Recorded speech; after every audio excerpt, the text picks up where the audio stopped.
லிவர்னா என்ன, லிவர் எங்க இருக்கு, லிவரோட ஃபங்க்ஷன்ஸ் என்ன?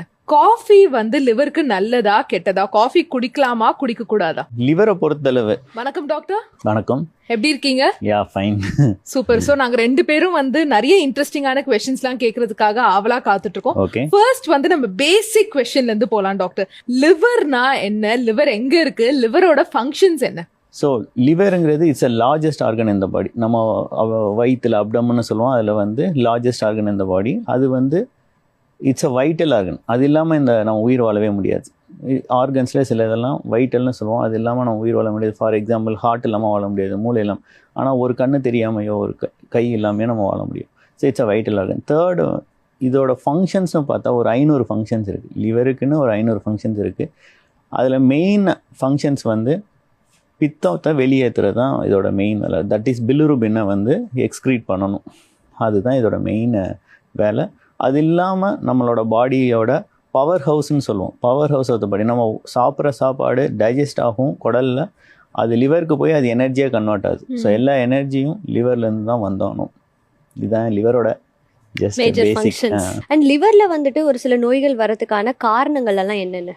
லிவர் வந்து one of the toughest organ. சரிங்களா? அதுக்கு இன்னொரு ப்ராப்பர்ட்டி, முக்கியமான ப்ராப்பர்ட்டி எந்த ஆர்கனுக்கு இல்லாது வந்து அது வந்து அதுவே ரீஜென்ரேட் ஆகும். பாதி கட் பண்ணி எடுத்தால் கூட அது முழுசாக அது வளர்ந்துடும். அந்த மாதிரி ஒரு டஃப்பான ஆர்கன்னு. பட் அதில் மெயினாக எதனாலெல்லாம் ப்ராப்ளம் வருதுன்னா, இப்போதைக்கு நம்ம வந்து காலங்காலமாக ஒரு 200-300 வருஷம் பார்க்கும்போது hepatitis B virus and C virus தான் முக்கியமான காரணமாக இருந்தது. அது வந்து அதனால வந்து லிவர் வந்து அஃபெக்ட் ஆகிட்டு லிவர் வந்து க்ரானிக் லிவர் டிசீஸுங்கிறது நடந்துட்டு இருந்தது. இப்போது அதுக்கான ட்ரீட்மெண்ட் எல்லாம் நல்லா வந்தனால அதெல்லாம் கம்மியாயிடுச்சு. அதுக்கடுத்த இதில் என்ன ஆச்சுன்னா, ஆல்கஹால் வந்து major contributor for the liver problem. நிறைய ஆல்கஹால் எடுத்தோம்னா கண்டிப்பாக லிவர் ப்ராப்ளம் வரும். அதில் எந்த மாற்றமும் கிடையாது. ஸோ அதுதான் லீடராக இருந்தது. ரீசன்ட் டைம்ஸில் இந்த ஃபேட்டி லிவர், ஒபிசிட்டி, அது ரிலேட்டட் ப்ராப்ளம்ஸ்னால க்ரானிக் லிவர் ப்ராப்ளம்ஸ் நிறையா வருது. இது இல்லாமல் சம்டைம்ஸ் நம்ம வந்து அன்னெசரி மெடிக்கேஷன்ஸ் எடுக்கும்போது நம்ம முதலே சொன்ன நம்ம வந்து சாப்பிட்ற எல்லா சாப்பாடும் அதே மாதிரி நம்ம மாத்திரை எது சாப்பிட்டாலும் அதை வந்து டைஜஸ்ட் பண்ணுற கெப்பாசிட்டி வந்து லிவருக்கு தான் போய் அதுதான் டைஜஸ்ட் ஆகுது.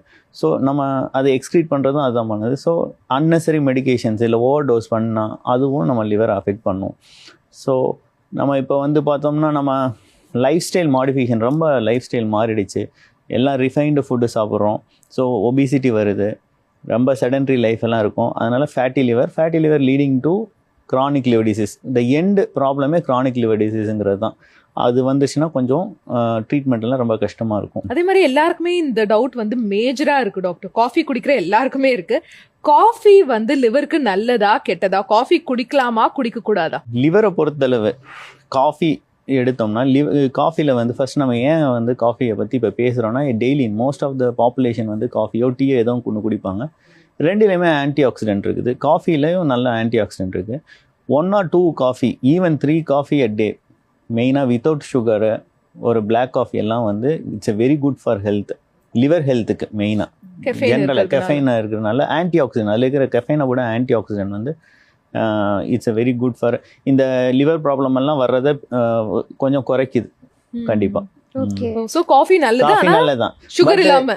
Number is also very important. 2 to 3 சரிங்களா? அந்த மாதிரி நம்ம ஒரு சிலர் வந்து சாப்பாடையே ஸ்கிப் பண்ணிட்டு காஃபி குடிக்கிறவங்க இருப்பாங்க, ஒரு நாளைக்கு 10 குடிக்கிறவங்க இருப்பாங்க. அதெல்லாம் வந்து இட்ஸ் நாட் அக்செப்டபிள். எதுனாலும் அந்த லிமிட்ஸில் 2 to 3 coffee. And refine sugar எப்பயுமே நல்லதில்லை. நம்ம வந்து யாருக்குமே ரிஃபைன் சுகர் நம்ம சஜஸ்ட் பண்ணுறது இல்லை. ஸோ இந்த பேசிக்காக நம்ம வீட்டில் ஃபஸ்ட்டு யூஸ் பண்ணுறதே காஃபி டீயில் தான் ஆரம்பிக்குது. அதுக்கப்புறம் தான் நம்ம ஸ்வீட்டு கூட அக்கேஷனல் இதுதான். ஸோ ரிஃபைன் சுகரை ஸ்டாப் பண்ணணும்னு நினச்சோம்னா அங்கே தான் நம்ம நிறுத்த முடியும்னு நினைக்கிறேன். அண்ட் டாக்டர், இப்போ லிவருக்கு வந்துட்டு ஆன்டி ஆக்சிடென்ட்ஸ் நல்லா வந்து தேவைப்படும் அப்படின்னு சொன்னீங்க. ஸோ இப்போ காஃபி இந்த மாதிரி விஷயங்கள் தாண்டி வேற என்னென்ன மாதிரியான விஷயங்கள் நம்ம சாப்பிடலாம், குடிக்கலாம்? லிவர் குட் லிவர் ஹெல்த்துக்குன்னு சாப்பாடு டயட்னு பார்த்தோம்னா ஆன்டி ஆக்சிடென்ட்ஸு லிவருக்கு மட்டும் இல்லை, உடம்புக்கே நமக்கு ஆன்டி ஆக்சிடென்ட் தேவையில்லை. ஏன்னா எங்கெல்லாம் டேமேஜ் ஆகுதோ அதெல்லாம் ரிப்பேர் பண்ணுறதுக்கு antioxidant has a very good role. But as such good healthy diet for liver அப்படின்னு பார்த்தீங்கன்னா க்ரீன் லீஃபி வெஜிடபிள்ஸ். அப்படின்னா பச்சையாக இருக்கிற எல்லா காய்கறிகளுமே நல்ல இதுதான். அதாவது நிலத்துக்கு மேலே வளர்கிற காய்கறிகள். அதுக்கப்புறம் வந்து பழம் எந்த பழம் எடுத்தாலும் லிவருக்கு நல்லது தான். சரிங்களா?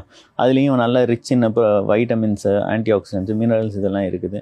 அது இல்லாமல் மெயின் அந்த ஃபுட்டுக்கு வரும்போது நம்ம வந்து ரொம்ப பாலிஷ்டு ரைஸ் சாப்பிட ஆரம்பிச்சிட்டோம். வீட்டுனாலும் ரொம்ப அதை பாலிஷ் பண்ணி சாப்பிட ஆரம்பிச்சிட்டோம். அதெல்லாம் இல்லாமல் ஒரு 40-50 இயர்ஸ் பேக் ஈவன் பிஃபோர் தட்டெல்லாம் நம்ம வந்து அவ்வளோ பாலிஷ்டான ரைஸோ இல்லை அந்த மாதிரிலாம் சாப்பிடாம கொஞ்சம் அந்த பாலிஷ் பண்ணுறனால அதோட ஃபைபர் கண்டென்ட்லாம் கம்மியாகுது. That is not good for liver. லிவருக்கு மட்டும் இல்லை, நம்ம உடம்புல வந்து சுகர் அதிகமாக டக்குன்னு ஏறும் நம்ம சாப்பிட்ற சாப்பாடுலேருந்து. ஸோ அது லிவருக்கு நல்லது கிடையாது. ஸோ நம்ம வந்து அன்பாலிஷ்டு ரைஸு அந்த மாதிரி இது போகிறது பெட்டர். அதுக்கடுத்து பார்த்தீங்கன்னா லீன் ப்ரோட்டீன்ஸ்னு சொல்லுவாங்க. Proteins are very good, carbohydrates are not that good. சரிங்களா?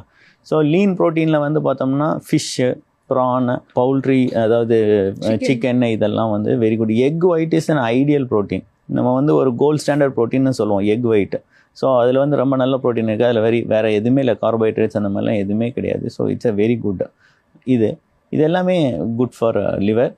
கம்மிங் டு ஃபேட்டில் வந்து, அதாவது ஃபேட்டுனா நம்ம என்ன குக்கிங்க்கு ஆயில் யூஸ் பண்ணுறோம், அந்த மாதிரி பார்க்கும்போது olive oil is very good.